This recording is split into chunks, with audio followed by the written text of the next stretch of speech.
रसूल के लगोरिए के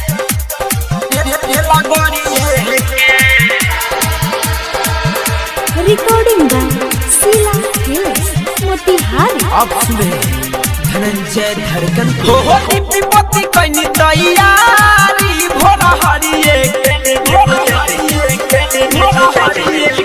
हाँ दीपति कनी तैयारी भोला हरिए के निपति कनी तैयारी भोला हरिए के मैया हंसावा कि मैया हंसावा सवारी कते आई कि भेजी रे लगोरिए के मैया हंसावा सवारी कते आई कि भेजी रे लगोरिए के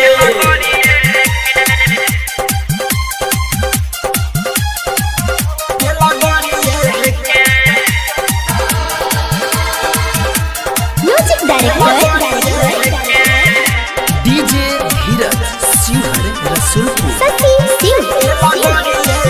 हाँ रौरे पूजन में बानी भूखल उपवास जी रौरे को सारा दुनिया करे विश्वास जी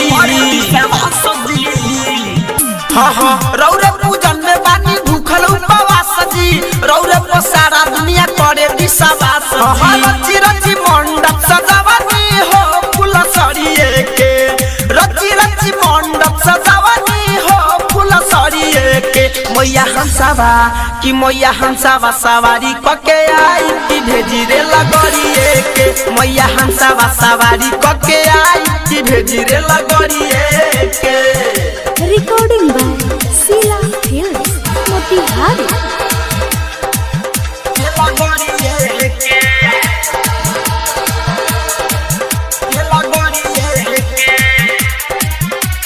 डीजे धीरज शिवहर रसूलपुर।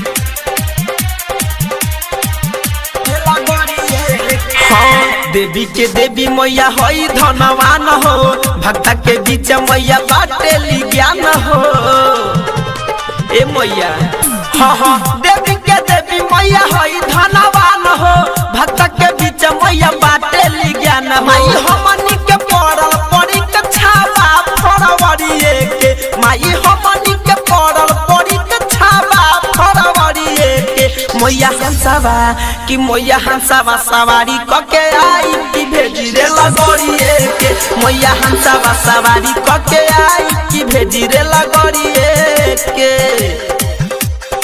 डीजे धीरज शिवहर रसूलपुर।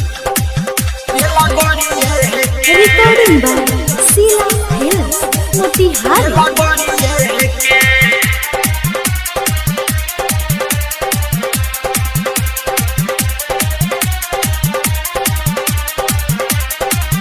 हाँ धरे कंधनंद संगे रंजित भैया फिरोज फैशन पूजा करे कन्हैया ए मैया हाँ धर कंधनंद संगे रंजित भैया पप्पू थारू पूजा करे कन्हैया गोरे गोरे मुखरा पसो बेल माई के चुनरिया गोरे गोरे मुखरा पसो बेल माई के चुनरिया मैया हंसावा कि मैया हंसावा सवारी कके आई कि भेजी रे लगोरिया मैया हंसावा सवारी कके आई कि भेजी रे लगोरिया। Sheela recording studio Motihari. Contact number 91 23 12 12 58।